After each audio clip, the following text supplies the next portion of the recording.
In this tutorial, you're going to learn how to do the boxed block stitch. It's actually very simple.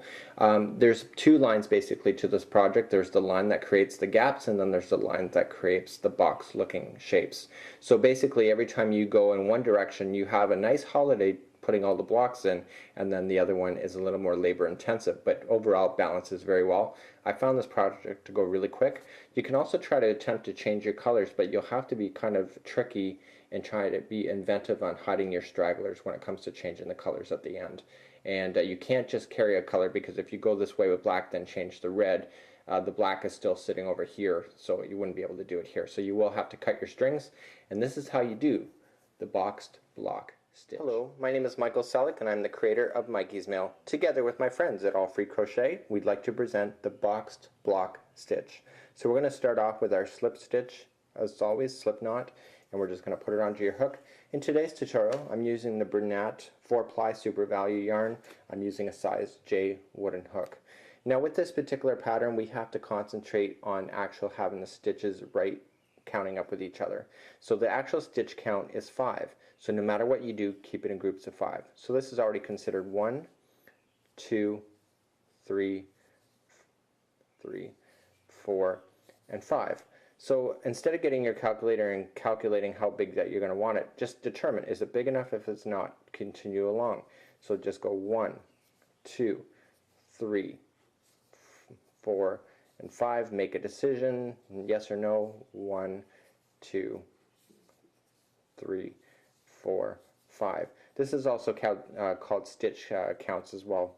So let's go one more. So 1, 2, 3, 4, and 5. So determine that at the end, when you get to the end, you have to add on 2 extra stitches. So let's add on 2 extras, so 1 and 2. So no matter what distance you went along, keep it in groups of 5, then add 2 at the final. So when we look carefully at this, here we actually have a chaining up and then a treble, 2 trebles, 2 trebles, 2 trebles. So it's actually double crochet. So what we need to do then is on here, we have to skip the first 3 stitches, and then we go into the fourth. So 1, 2, 3, and 4, and what we're going to do is double crochet. So just grab the material going into the fourth only. Pull through 2 and 2. So then the chain there that we added, they had, and this double crochet is the 2, just like I said that it would be. So now we chain 3. So 1, 2, 3, we're creating this gap, and so then we go back to the chain and then we skip to the fourth one. So 1, 2, 3, and 4. So just double crochet, so grab the material going into the fourth. So we're going to continue to do that all the way to the end. So let's just do, so we actually had to put another one side by side. So grab the material, go into the next stitch on the chain, put another double crochet in, and then chain your 3 again. So 1, 2, and 3, and then go on to the bottom, 1, 2, 3, and 4, go into the fourth one for double crochet. And then we'll just double crochet that. So continue along. What we'll do is I'll skip along to the actual end of the project, the end of the line, and then we'll show you how to finish the line and then carry on to the next. So continue along. So I'm coming up to the end, and you know what? I might have miscounted or something along the way, and this is pretty normal for crochet. So if you didn't not get it perfect, this is actually great for you, because what I'm going to show you is a little trick that I would do. And so I'm good at what I do, but sometimes you do make mistakes, especially if you're distracted. So just put in your 1 as you normally would, and then just slip another one into there to always equal your 2. So this is your starting chain, so it's not always easy to get it right the first time, but you can add it in there, and then voila, it shouldn't make too much of a difference. And let's carry on with your next part of this. So what we're going to do is just turn the project, just like so. And so this is going to happen every time you turn this project. Do you see how the gaps line up with each other and the boxes line up with each other? It's going to be the exact same. So every time you turn, this is exactly what you're going to do. You're going to chain up 3. So 1, 2, and 3. And then you're just going to double crochet 5 times into this gap itself.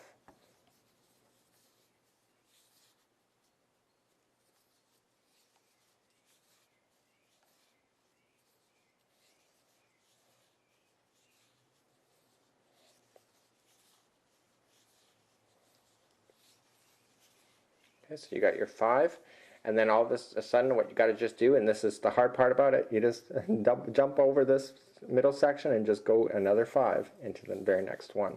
So it causes, as you can see, it kind of pulls it together in between, and that's why.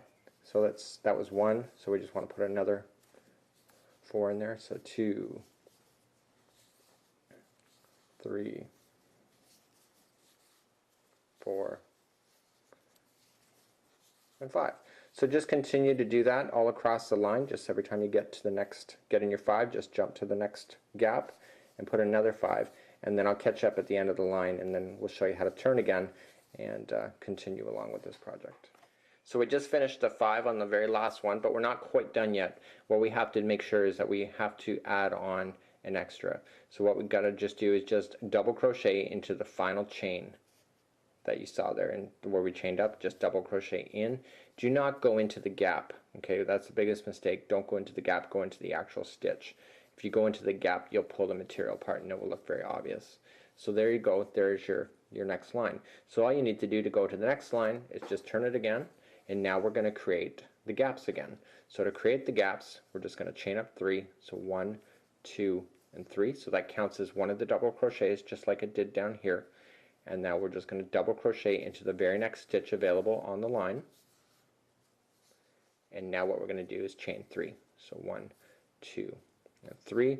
And this is the easy part about it now. Now that you've got it established, do you see how these two are pulling together just like so? You're going to put 2 double crochets in. One is going to be on the very last one of this particular box set. So it's 1 double crochet. And the other one, right side by side, is going to be on the first one of the very next one. And then in between each one gets 3. So 1, 2, and 3.